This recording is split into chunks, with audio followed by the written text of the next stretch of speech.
varias veces da el mismo recorrido, y esto denota más o menos 1700 ml en 24 horas, y esos 1700 ml de tanto filtrar y tanto depurar saca entre 1000 y 1500 o 1200 ml en 24 horas en un paciente normal, ¿no? También este tiene la función de excretar los productos del desecho del metabolismo, regula el equilibrio hidroelectrolítico, regula el equilibrio ácido-base, actúa como un órgano endocrino en el sentido de liberar eritropoyetina y renina, ¿no? Además de prostaglandinas, y participa en la regulación del metabolismo de la vitamina D13. ¿Ya?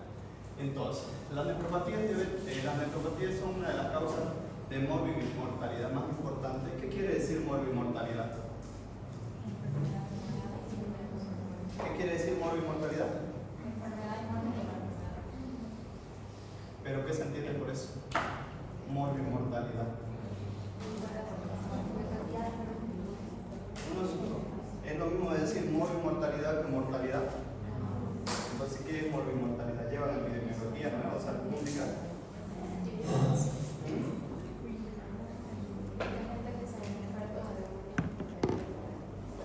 Morbimortalidad quiere decir los pacientes que se enferman y tienen días de baja por ello o días de incapacidad. Eso quiere decir morbimortalidad. En cambio, mortalidad, los pacientes que mueren por cualquier enfermedad. Entonces, la insuficiencia renal es una de las que causa más morbimortalidad. ¿Ya? En los Estados Unidos, en el 2015, más de 6.000 pacientes estaban entre 600.000, perdón, estaban pacientes en terapia de reemplazo renal, lo cual también aumenta los costos, ¿no?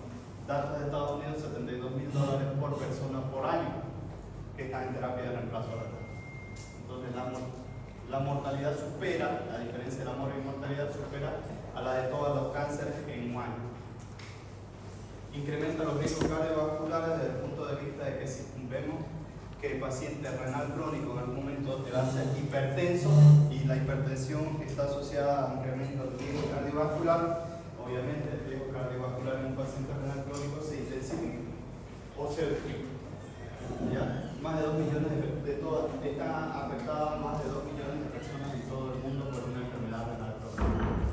Bueno, entonces desde el punto de vista de estudiar las nefropatías, se las va a estudiar dentro de los 4 componentes básicos que tiene el riñón, sobre todo los cambios glomerulares, los cambios tubulares, los cambios intersticiales y los cambios en los vasos del mismo riñón. ¿Ya? Teniendo en cuenta que si bien vamos a estudiar cada uno por separado, cuando empieza una nefropatía o alguna enfermedad, inicialmente empieza por uno de los 4, pero al final va comprometiendo los 4 segmentos afectados en la nefrona, y lo cual va a repercutir sobre la función, principalmente disminuyendo la tasa de filtración glomerular, por eso van a ver síntomas sobrecargados. Y las manifestaciones, según la literatura del libro, las refiere en estos síndromes: síndrome de azoemia, uremia, síndrome nefrótico, síndrome nefrítico, insuficiencia renal aguda, insuficiencia renal crónica, defectos tubulares, obstrucción de vías urinarias y nefrolitiasis, ¿no? Entendiéndose que cada uno de ellos es consecuencia de una función renal alterada. Por ejemplo, los azoados se refiere tanto a la urea y creatinina en ascenso, y las manifestaciones que eso conlleva, por ejemplo, ¿no? Cuando hay acumulación de los azoados con urea y creatinina, van a haber manifestaciones tanto de sobrecarga hídrica como manifestaciones nerviosas, como por ejemplo pacientes somnolientos o nubilados, gastrointestinales, náuseas, vómitos, diarrea, por el mismo edema de la mucosa y edema cerebral, ¿no? Síndrome nefrótico y síndrome nefrítico son consecuencias netamente directas por el daño glomerular. Y ellos, obviamente, si no se controlan, si no se tiene un stop al daño glomerular, va a llevar a una insuficiencia renal aguda o una insuficiencia renal crónica, debido a problemas tubulares o a problemas glomerulares, ¿ya? Y obstrucción de las vías urinarias bastante frecuente, muy poco frecuente, ¿no? Entonces, habíamos dicho que vamos a estudiar glomerulopatías, enfermedades tubulares e intersticiales y vasculopatías. Y esto solo hace referencia a la estructura de la nefrón afectada. Si es glomérulo, si son los túbulos, y si son el intersticio y si son los vasos renales, ¿ya? Entonces, para ello hay que repasar un poco las estructuras anatómicas del riñón como tal, ¿no? Muchas de las manifestaciones clínicas de las glomerulopatías son consecuencia de los componentes específicos del ovillo capilar, o sea, de esta estructura común. Y para ello tenemos, ¿no?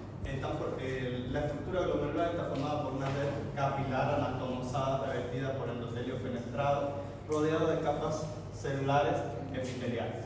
Entonces, el ovillo glomerular, como su nombre lo dice, es como si hubiera un ovillo de lana, el cual es netamente vasos que están enrollados entre sí.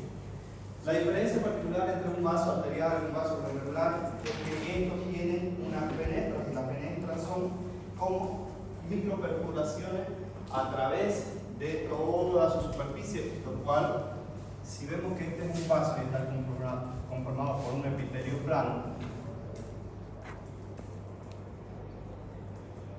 un vaso normal, y vemos un capilar glomerular, el cual vamos a tener el mismo epitelio, pero penetrado, ¿no? Con unos espacios intercelulares por donde pueden transcurrir diferentes elementos.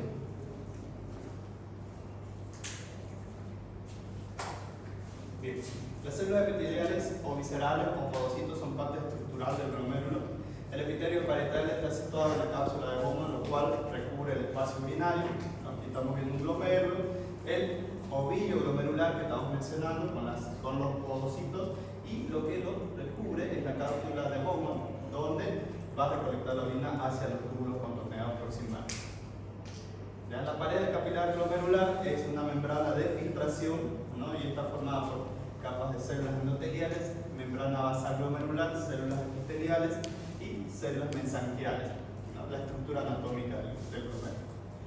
El glomérulo es muy permeable al agua y a algunos electrolitos, casi impermeable a lo que son las proteínas, sobre todo a la albúmina y sobre todo dependiendo del peso y tamaño que tienen las proteínas, ¿no? Es por eso que en condiciones normales el paciente no debe eliminar nada de proteínas. Cuando hay una falla renal, el riñón empieza a perder proteínas, y eso quiere decir que aumenta la presión del capilar glomerular o está dañado el tubillo glomerular, ¿no? Entonces la estructura que se maneja esquemáticamente es la cápsula de Bowman con el ovillo glomerular, hay una arteriola aferente que entra en una arteriola eferente.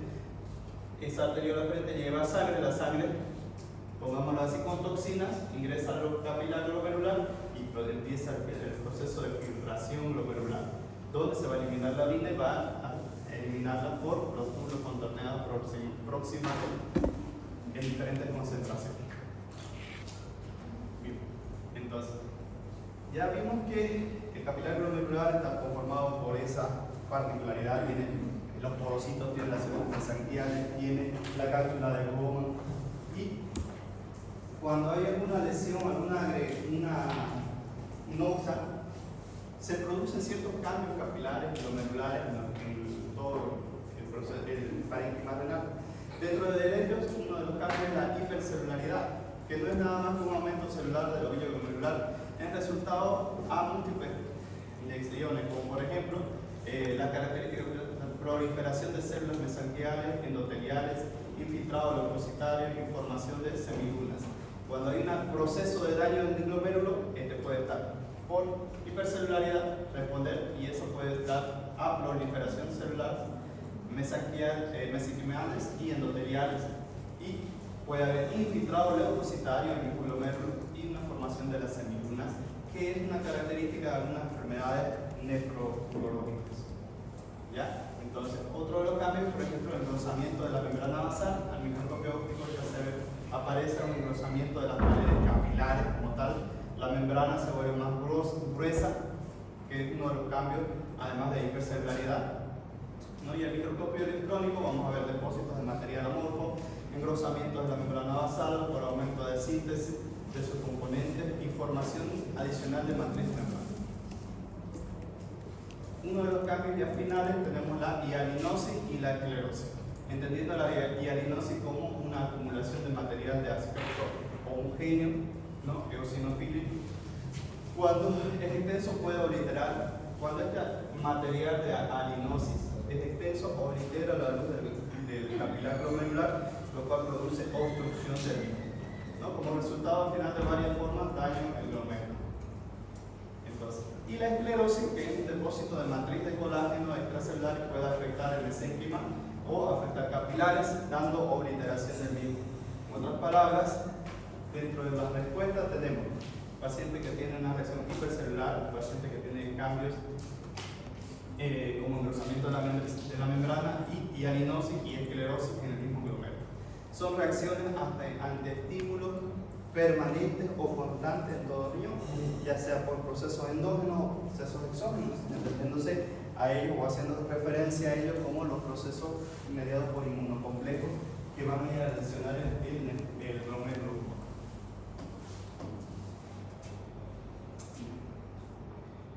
Bueno, dentro de la patología de la que es la lesión glomerular es muy poco clara, ¿no? Sobre todo acerca de los agentes etiológicos, pero lo que sí está claro es que cual sea la lesión que originó el daño en el flow, está involucrado un componente inmunológico en la mayoría de las glomerulopatías como tal, siendo la mayoría primaria, igual que muchos trastornos glomerulares. Entonces, la patogenia de la lesión glomerular se han establecido formas de lesiones asociadas a anticuerpos, y dentro de ellas son, ¿no?, la lesión mediada por anticuerpos, los cuales reaccionan in situ, y la lesión que aparece como consecuencia de depósitos complejos antígeno-anticuerpos. Entonces, la lesión glomerular está vista desde un componente inmunológico, y ese componente inmunológico es de dos formas, ¿no? Una lesión mediada por anticuerpos in situ, y otra mediada por como consecuencia de un complejo de antígeno-anticuerpo, ¿no? Entonces, eso es lo que van a dar las lesiones glomerulares. Entonces, los inmunocomplejos son formados localmente. Los anticuerpos reaccionan contra antígenos tisulares, intrínsecos o extrínsecos implantados en el glomérulo desde la circulación. O sea, eso puede ser debido a reacción a procesos virales, bacterianos, que son los antígenos, y el cuerpo va a mandar los anticuerpos, que serían estos en defensa ante este proceso que está introduciendo el cuerpo. Entonces, los inmunocomplejos son estos, que sería el virus o bacteria con el anticuerpo, para que sea reconocido por las células inflamatorias y las células de defensa del cuerpo para que puedan eliminar el virus. Pero muchas de las ocasiones, que es lo que pasa, especialmente en el proceso de la glomerulopatía mediada por inmunocomplejos in situ, es que esos depósitos o esos inmunocomplejos se depositan en la membrana basal glomerular, y eso es lo que produce inflamación y destrucción de la membrana. Dentro de ello, ¿no?, un engrosamiento de la membrana, hialinosis, esclerosis, lo cual va a llevar a una pérdida de nefrones inicialmente, y eso va a hacer que la tasa glomerular disminuya de filtrado. Entonces, los anticuerpos frente a antígenos implantados y los anticuerpos reaccionan como antígenos que normalmente no estarían presentes en el glomérulo, pero se han implantado. En otras palabras, en el glomérulo no debería haber ningún antígeno que reaccione, que haga reaccionar a los anticuerpos. Este puede ser mediado por reacciones inmunológicas, como por ejemplo enfermedades como el lupus eritematoso sistémico, que desconoce cada una de las células y entonces forma anticuerpos sobre ciertas particularidades de las células y las lesiones. ¿Ya? Entonces, otra vez, cuando se produce un complejo antígeno-anticuerpo, lo que va a hacer es implantarse en el lugar de la membrana glomerular, y esto va a activar a los neutrófilos para que se produzca una reacción inflamatoria local, y si ese proceso inflamatorio no se detiene, va a causar destrucción del glomérulo. ¿Ya? Entonces, estos antígenos interactúan con varios componentes del glomérulo. Estos pueden ser cationes, pueden ser ADN viral, productos bacterianos, así como bacterias, parásitos, fármacos con afinidad a la membrana glomerular basal, ¿no? Entonces, esto se puede formar ya sea por bacterias, por medicamentos, por fármacos, ¿no?, que tengan afinidad sobre todo a las células glomerulares. Bien. Y dentro de las enfermedades causadas por anticuerpos dirigidos contra los componentes de la membrana basal glomerular, tenemos los antimembrana glomerular basal, ¿no? Los anticuerpos se unen a antígenos intrínsecos distribuidos de membrana uniforme a lo largo de la membrana basal, generando un patrón lineal difuso. En ocasiones puede existir una reacción cruzada contra otras células, ¿no? Como los alveolos que pueden producir lesiones simultáneas tanto en pulmón como en riñón, lo que se desconoce como el síndrome de Cooper-Stewart. En algunas ocasiones el cuerpo fabrica anticuerpos que en teoría deberían ser solo para el glomérulo, pero porque se parecen mucho a lo que son los capilares, los pulmonares y los alveolos, también afectan esos alveolos y el paciente empieza a hacer un síndrome de pulmón-riñón o el síndrome de Cooper-Stewart, que es un proceso inmunológico en el cual hay lesión o daño al riñón más compromiso pulmonar. Entonces el paciente hace una falla renal con una insuficiencia respiratoria. La glomerulonefritis por depósitos de inmunocomplejos circundantes, ¿no? Se debe a un atrapamiento de complejos antígenos-anticuerpos dentro de los glomérulos, principalmente formando inmunocomplejos circulantes. Estos pueden tener el origen endógeno como una glomeruloscleritis asociada al lupus. Principalmente los inmunocomplejos en un microscopio electrónico, que es la única forma de verlo, lo que se van a ver que se depositan linealmente en la membrana basal glomerular, como lo estamos viendo aquí. ¿Ya? O pueden ser exógenos. Entonces, los antígenos anticuerpos pueden responder a este proceso endógeno o exógeno, o sea, a nuestras propias células y a procesos no desconocidos, por ejemplo, procesos inmediados por infecciones como por ejemplo algunas cepas bacterianas nefrógenas.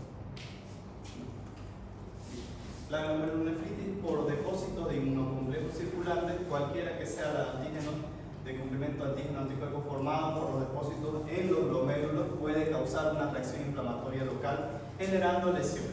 Entonces, básicamente, todos los antígenos, el complejo antígeno-anticuerpo, lo que va a hacer es mediar una reacción inflamatoria con posterior destrucción del mismo glomérulo. Y si se destruye el glomérulo, va a haber una tasa de filtración glomerular disminuida. Entonces, esta lesión puede manifestar por un infiltrado leucocitario y una proliferación de células mesangiales y endoteliales. Obviamente, si mencionamos que es un proceso inmunológico mediado netamente por una respuesta inflamatoria, los primeros cambios que van a haber son engrosamiento, aparición de la matriz, engrosamiento del mesangio o de las células endoteliales en respuesta al proceso inflamatorio local crónico que está habiendo. Los inmunocomplejos que se depositan por periodos prolongados, como en el lupus eritematoso sistémico, producen ciclos repetidos de lesión provocando glomerulonefritis crónica, lo que les mencionaba. En el caso de la enfermedad del lupus eritematoso sistémico, que es una enfermedad inmunológica que en resumen el cuerpo se ataca a sí mismo formando anticuerpos contra cada célula que tenemos y produce una reacción inflamatoria. Si no se la para con corticoides, vamos a causar un ciclo repetido de lesión glomerular. El ciclo repetido de lesión glomerular va a causar una glomerulonefritis crónica, es decir, el glomérulo se inflama y se destruye, causa insuficiencia renal. ¿Ya? Entonces, partiendo de ahí, vamos a ver las dos enfermedades más frecuentes que son asociadas al glomérulo como tal. Uno de ellos es el síndrome nefrítico y el otro es el síndrome nefrótico. Comparten ciertas características, cierta particularidad, pero tienen ciertas diferencias y ciertas diferencias de presentación entre cada uno, ¿no? Entendiendo el síndrome nefrítico, que es un proceso, ¿no?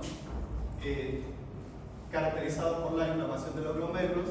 Esto se puede presentar en enfermedades multisistémicas, como por ejemplo lupus, eritematoso sistémico o polivasculitis microscópicas. Las alteraciones más características de la glomerulonefritis aguda son la proliferativa y exudativa, y es un componente importante de la glomerulonefritis en semilunas. Entonces, en el síndrome nefrítico aparecen las células en semilunas en un entendido histopatológico del riñón como tal. Entonces, dentro del síndrome nefrítico, la causa o que lleva a un síndrome nefrítico una es la glomerulonefritis aguda proliferativa postinfecciosa, posterior a procesos infecciosos, ¿no? Histológicamente se caracteriza por una proliferación difusa de células del glomérulo asociada a entrada de leucocitos.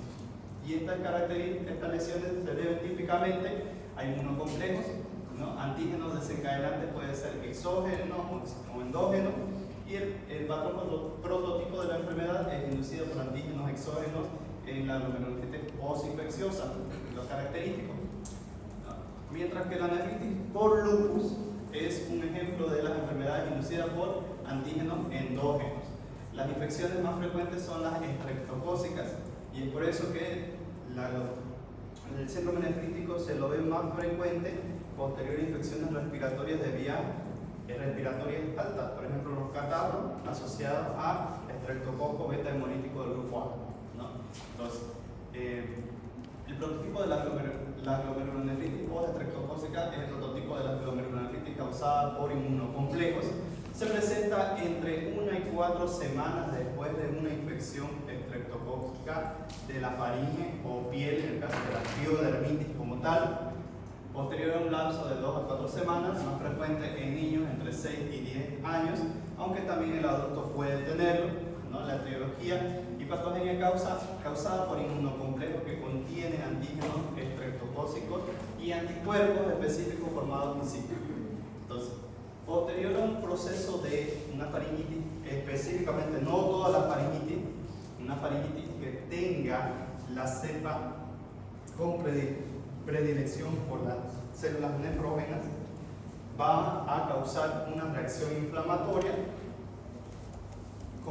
por complejos antígeno-anticuerpos lesionando el mismo niño, ¿no? Entonces, son las cepas de estreptococo beta hemolítico del grupo nefrógeno, o sea, este grupo particular, no todos los estreptococos, el estreptococo beta hemolítico del grupo A, ¿no? Que tienen una predilección por las células riñón. Entonces, a este se lo reconoce mediante la presencia de la proteína M en la pared celular de la bacteria nefrógena, ¿no? Entonces, morfológicamente vamos a tener que el daño del glomérulo va a haber hipercelularidad, aumento del tamaño, hipercelularidad debe haber infiltración de leucocitos y en casos graves formación de semilunas, ¿no? Entonces, el síndrome nefrítico generalmente es postinfeccioso, en resumen, y es generalmente debido a una cepa nefrógena del grupo del estreptococo beta hemolítico del grupo A que tiene la proteína M en la pared celular bacteriana. Esto da formación de inmunocomplejos y los inmunocomplejos van a depositarse en la matriz de la membrana basal glomerular y esto va a llevar a su vez a un daño del riñón y eso se va a ver porque histológicamente vamos a ver una hipercelularidad, infiltración de leucocitos y formación de semilunas en casos graves en glomérulos en un entendido histopatológico, ¿no? Entonces, la evolución generalmente es típico del niño que presenta bruscamente malestar, fiebre, náuseas, oliguria y hematuria entre 2 semanas después de recuperación de un proceso catarral. Entonces, paciente que haya tenido procesos respiratorios posterior, de vía aérea superior, después de 2 a 3 semanas, hace proceso de síndrome nefrítico. ¿Y cómo sabemos que es un síndrome nefrítico clínicamente? Un paciente que tiene hipertensión, que tiene hematuria, ¿ya? Y va a tener elevación de los azoados marcadamente. Y obviamente en niños vamos a tener náuseas, dolores abdominales. La hematuria sí o sí tiene que estar presente para decir que es un síndrome nefrítico, ¿ya? Y generalmente entre 1 y 4 semanas posterior a un catarro. Bien, entonces, dentro del síndrome nefrítico también están las glomerulonefritis no estreptocócicas. Entonces, hay algunos pacientes que no tuvieron procesos infecciosos previos 2 o 3 semanas antes, pero que desarrollan un proceso de síndrome nefrítico. Y estos son las glomerulonefritis no estreptocócicas, ¿no? De forma similar a la glomerulonefritis que se presenta esporádicamente en relación a otros procesos infecciosos bacterianos, víricos o parasitarios. Se pueden encontrar jorobas. Las jorobas de Hunter le dicen en procesos no estreptocócicos, características de la nefritis por inmunocomplejo. La reacción celular inmunitaria es similar o básicamente la misma. Lo que cambia es el agente que desencadenó la glomerulonefritis, ¿ya? Entonces también se conoce la glomerulonefritis rápidamente progresiva con semilunas, ¿no? Que es un síndrome de lesión glomerular importante que denota etiología específica de glomerulonefritis. Histológicamente más frecuente es la presencia de semilunas mayor de los mismos glomérulos y esta puede ser de tipo A, de tipo 1, mediada por anticuerpos antimembrana basal glomerular, de tipo 2, inmunocomplejos, y de tipo 3, pausa inmunitaria. No se lo necesitan aprender esto porque no lo voy a presentar, no lo voy a preguntar en el examen, ¿no? Y dentro de las manifestaciones clínicas, ¿no? La manifestación clásica es la triada del síndrome nefrítico, que esto sí es pregunta de examen, ¿ya? La triada clásica es hematuria, hipertensión y elevación de los azoados. Entonces, ante un paciente que venga con esta sintomatología, ustedes tienen que preguntarse o preguntar al paciente si tuvo entre 2, 3 hasta 4 semanas antes de que vaya a visitarlo a un proceso respiratorio de vía aérea superior tipo faringitis, estreptococa o amigdalitis, ¿no? Para asociarlo. Aunque también no lo exhibe. ¿Sí? Azoados. Urea que digo. ¿Ya? Y la otra patología glomerular como tal es el síndrome nefrótico. ¿Ya? Síndrome nefrótico, ¿no? Causado por una alteración de las paredes capilares glomerulares, produce aumento de la permeabilidad a proteínas plasmáticas, que es una de las causas o es una de las particularidades en el síndrome nefrótico. Pérdida de proteínas, pérdida de proteínas, va a haber presencia de proteínas en orina y disminución de proteínas en plasma. ¿Ya? Entonces va a haber una proteinuria y va a haber una hipoalbuminemia. Entonces, la proteinuria es masiva, lo cual va a originar edemas generalizado. Además de ello, también se asocia a una dislipidemia, o sea, elevación de los lípidos, sobre todo triglicéridos. Puede haber causas sistémicas, y dentro de ellos son las más frecuentes. Dentro de las causas sistémicas, la diabetes, la amiloidosis y el lupus eritematoso sistémico. Las lesiones glomerulares primarias más importantes de la enfermedad son la enfermedad de cambios mínimos y la glomerulopatía membranosa, esclerosis focal segmentaria. Entonces, la glomerulopatía membranosa se caracteriza por engrosamiento difuso de la pared capilar glomerular debido a una acción de depósito de IgG o inmunoglobulina G, siguiendo la vertiente de la membrana basal. O sea, los depósitos se engrosa la membrana basal glomerular debido a los depósitos de inmunoglobulina G. El 75% de las veces es por una nefropatía primaria, o sea, un proceso inmunológico netamente, sin mediar procesos infecciosos previo, ya sea sistémico o generalizado, o patología sistémica, por ejemplo, hipertensión arterial, diabetes, lupus. ¿Ya? Entonces, la nefropatía membranosa, enfermedad crónica mediada por inmunocomplejos. Los anticuerpos pueden ser endógenos o pueden ser exógenos. La nefropatía membranosa primaria se considera una enfermedad autoinmune, y la enfermedad con cambios mínimos se caracteriza por un borramiento difuso de las prolongaciones de las células epiteliales viscerales, sobre todo los podocitos, ¿no? Es la causa más común del síndrome nefrótico como tal. Entonces, la principal hipótesis implica una disfunción en lo que es una disfunción inmunitaria que da lugar a la degradación de factores de células epiteliales que dañan o que causan una proteína.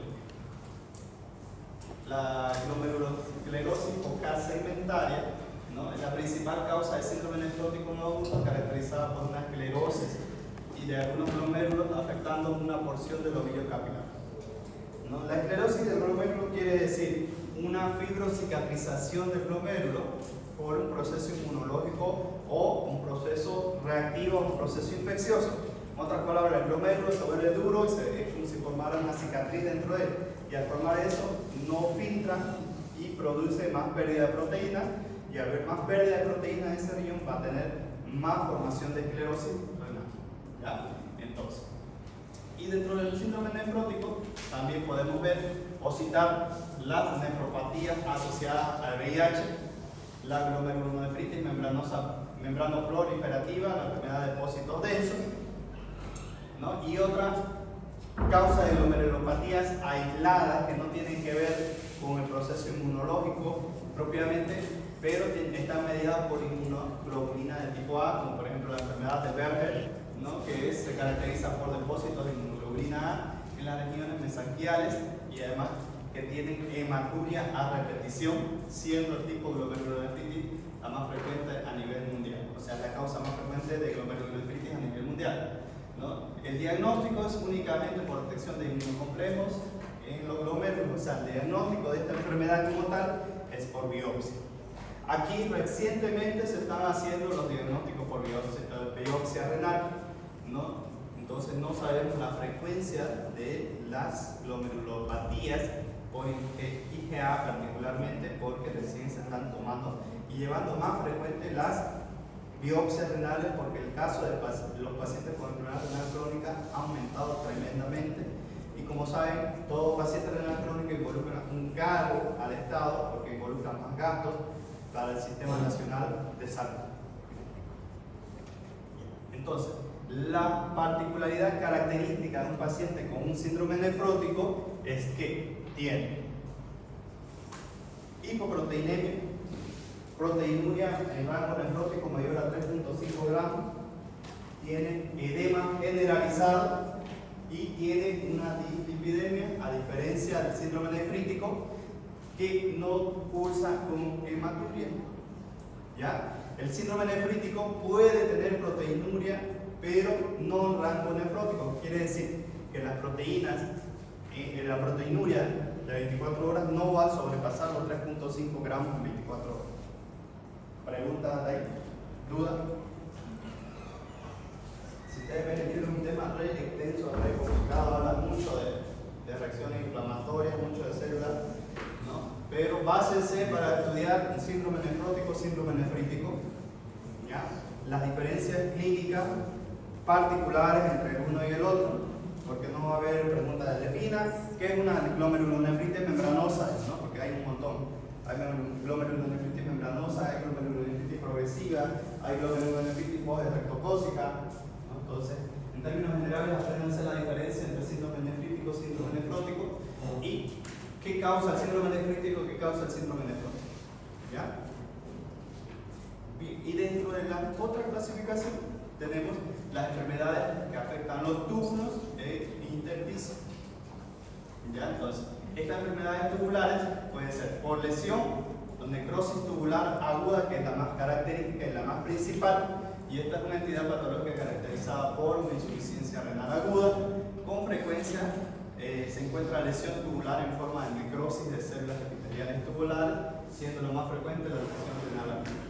En otras palabras, los túbulos renales se necrosan por alguna causa, y esas causas pueden ser debido a varios factores, como por ejemplo la principal, la isquemia debido a la reducción o interrupción del flujo sanguíneo, que se puede ver en pacientes que tienen choque hipovolémico severo, principalmente, ya sea hemorrágico o por pérdida de electrolitos o diarrea extensa o deshidratación extrema. Lesión tóxica directa de los glomérulos por agentes endógenos y exógenos. ¿Ya? Entonces, morfológicamente se caracteriza por una necrosis epitelial tubular focal, una obstrucción de la luz tubular y de los cilindros, sobre todo. Entonces, dentro de las enfermedades tubulares tenemos la necrosis tubular aguda, que es la principal, y esta tiene dos causas, que son la isquemia, debido a disminución del flujo, y lesiones tóxicas que pueden ser endógenas o exógenas. ¿Ya? Dentro de ellos podríamos citar una característica. Cuando llegó aquí el CrossFit, ¿se ubican qué es CrossFit, no? Cuando se puso de moda cerca del 2013, 2014, por ahí 2015, llegó la ola del CrossFit, y como es un ejercicio muy extenso, donde mezclan varias rutinas, hubo una ola creciente de insuficiencia renal aguda por rhabdomiólisis. ¿No? ¿Qué quiere decir? ¿Qué entienden por rhabdomiólisis? Por destrucción, ¿no? Destrucción de la célula muscular. Y si nosotros consideramos que cada célula muscular tiene mioglobina, que la mioglobina es un tipo de proteína que se encuentra dentro del miocito, se libera, y eso al liberarse es como si fuese el concho del café en un barrito, ¿no? Y eso fue a tapar todos los glomérulos, causando necrosis tubular aguda en estos pacientes. Entonces, Entonces hubo una ola grande de que los pacientes que justo hacían CrossFit llegaban medio gateando porque tenían un dolor muscular intenso y orinando con color Coca-Cola, ¿no? Entonces en esa época lo único que se hacía era hidratación, alcalinización de la orina, el paciente recuperaba la función porque hacíamos lavar ese glomérulo como tal. Y la otra entidad es la nefritis tubulointersticial, compromete el túbulo renal y el intersticio, ¿no? Y este se caracteriza por una reacción inflamatoria de los túbulos en el intersticio de inicio gradual, se manifiesta con azoemia, elevación de urea y creatinina, ¿ya? Y causada generalmente por procesos infecciosos, ¿ya? Eso es lo más representativo que van a aprender de esas dos patologías, las lesiones tubulares intersticiales, y la otra es por procesos vasculares o las vasculopatías que afectan el riñón como tal, ¿ya? Entonces tenemos en cuenta que casi todo proceso que afecta a los vasos sanguíneos en forma sistémica, ¿no? De forma secundaria, llámese hipertensión, llámese diabetes mellitus tipo 2, va a tener algún compromiso sobre la parte vascular renal. Entonces, generalmente secundaria es un proceso sistémico, aunque también puede haber procesos inmunológicos, como por ejemplo la vasculitis inmunitaria, que son procesos inmunitarios que afectan el endotelio de ciertos vasos y producen reacción inflamatoria crónica, ¿ya? Y al producir reacción inflamatoria crónica, pues vamos a tener un vaso edematizado, conjuntivo, y eso va a disminuir el flujo de sangre en la luz de ese mismo vaso. Bien, y dentro de las vasculopatías tenemos la nefroesclerosis, ¿no? Que se asocia a una esclerosis de las arterias y pequeñas arterias renales, estrechamente asociadas a hipertensión, que pueden ser causadas como consecuencia de una nefroesclerosis. Como habíamos visto en una de las diapositivas del principio, ¿no? El glomérulo tiene una arteriola aferente y una arteriola eferente, y eso es donde entra la sangre y donde sale. Y al ingresar al glomérulo, capilares se envuelven, se enrollan para aumentar la superficie de filtrado, y este proceso puede ser debido a la nefroesclerosis, puede ser debido a procesos como por ejemplo la diabetes, la hipertensión, que afecta vasos netamente. La hipertensión, como ya sabemos, produce ya sea contracción de la arteriola aferente, lo cual va a disminuir el filtrado glomerular, y si disminuye el filtrado glomerular va a haber daño en esa nefrona, ¿ya? Y en el caso de la diabetes, también es una enfermedad que aumenta los riesgos cardiovasculares, principalmente de aterosclerosis y la generación de algunos vasos, y va a producir cambios en el filtrado glomerular, ¿ya? Entonces los vasos afectados presentan paredes engrosadas con la consiguiente estenosis de la luz.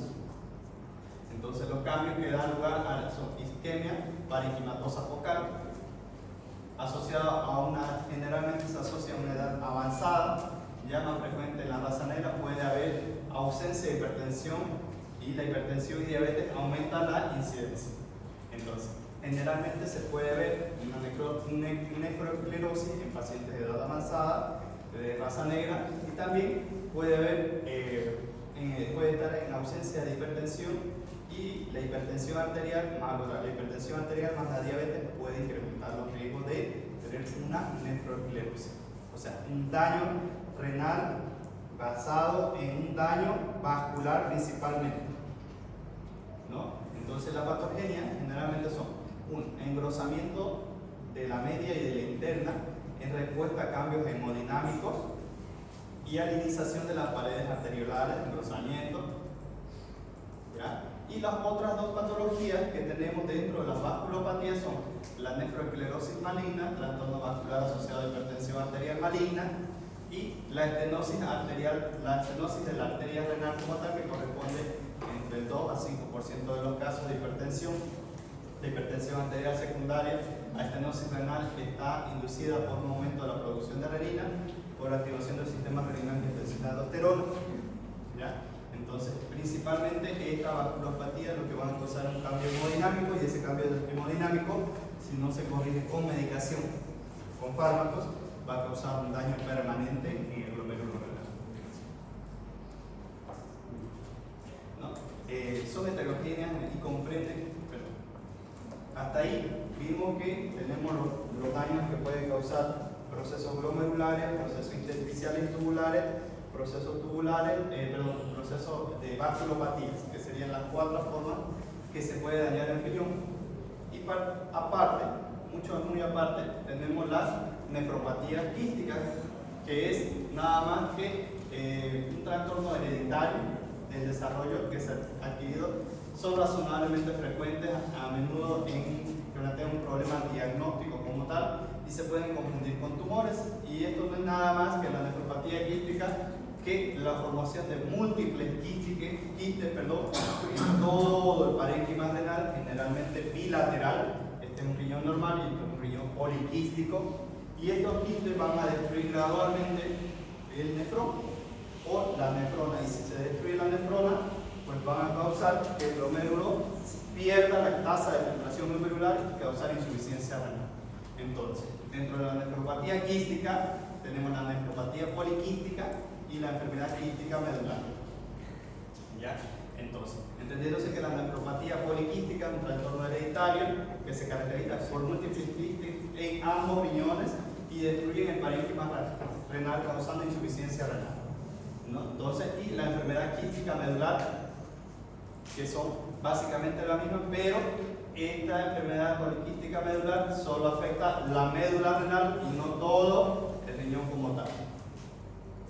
¿Ya? Y dentro de las también causas de nefropatía tenemos las uropatías obstructivas, que son mucho más fáciles y, como su nombre lo dice, es por algún proceso obstructivo que causa enfermedad renal o daño renal, ¿no? Entonces, que pueden ser malformaciones congénitas, pueden ser cálculos urinarios, puede ser hipertrofia prostática, pueden ser tumores y procesos inflamatorios. Cualquiera de ellos que puede originar una obstrucción de la eliminación de orina normalmente va a desencadenar que inicialmente la pelvis renal se dilate y eso pueda causar daño en la corteza glomerular, causando insuficiencia renal. Otra de las causas principales son los litos, ¿no? Un cálculo que se formó un riñón y ese descendió y eso destruyó la causa principal. La otra causa es la hiperplasia prostática, que produce una obstrucción de las vías urinarias y por ende del vaciamiento de la vejiga y por ende puede aumentar retrógradamente la presión hacia el riñón. ¿Dudas? ¿Preguntas? Van a ver que este tema del libro es larguísimo. Me tomé todo el fin de semana entendiendo. Ya, entonces, solo lo que les he tocado aquí, porque hay varias cosas que he obviado en el libro que no es frecuente. ¿Ya? Usted dijo que se puede desarrollar una falla renal y después una insuficiencia respiratoria, ¿verdad? ¿Qué? Más fuerte. Usted dijo que en algunos casos se puede desarrollar falla renal y después una insuficiencia respiratoria. El síndrome de Gupast, tío. Exactamente. ¿Qué trata primero? ¿El síndrome? ¿Qué trata primero? ¿La insuficiencia? Los dos. Se trata de los dos porque si consideramos que es un paciente que tiene una reacción inflamatoria mediada inmunológica, ¿no? Usted tiene que dar corticoides o inmunosupresores y los dos van a tratar por igual la enfermedad. Ahora, es diferente en qué grado de insuficiencia yo lo encuentro en ese paciente. Si lo encuentro con insuficiencia respiratoria franca donde no puede respirar, lo intubo. Si lo encuentro con una falla renal franca donde el paciente no orina y está congestivo, lo hago que hemodialice, ¿no? Y trato lo que más va a poner en peligro la vida, pero el tratamiento definitivo es el corticoide y el corticoide actúa sobre los dos. Ahora, no es mágico tampoco, ¿no? Porque hay pacientes que nos han llegado al San Juan de Dios ya con una insuficiencia renal crónica secundaria a un proceso inmunológico donde aumentamos corticoides y el daño renal ya está acentuado y no tiene vuelta atrás porque el glomérulo se esclerosa. Entonces depende de si se dio cuenta y si lo pudo diagnosticar, porque si no lo piensa, no lo diagnostica, y si no lo diagnostica, no lo trata. Muchos de los pacientes actualmente en terapia de diálisis que tenemos en San Juan de Dios que nos llegan, jóvenes sobre todo, ya le hemos hecho el diagnóstico posterior a la enfermedad, ya cuando están en terapia de reemplazo renal y no hay vuelta atrás. Entonces, mientras más rápido lo trate, lo encuentre, más rápido voy a tener efectos sobre la medicación y puedo revertir esa falla renal. Pero si ya es muy avanzado el glomérulo se esclerosa y no hay cómo desesclerosar el glomérulo, ¿no? O sea, revertir ese daño. ¿Dudas, preguntas? ¿Cómo estuvo el examen de hoy? No he visto su nota de verdad porque tuve. ¿Quién es aplazante? Los dos exámenes,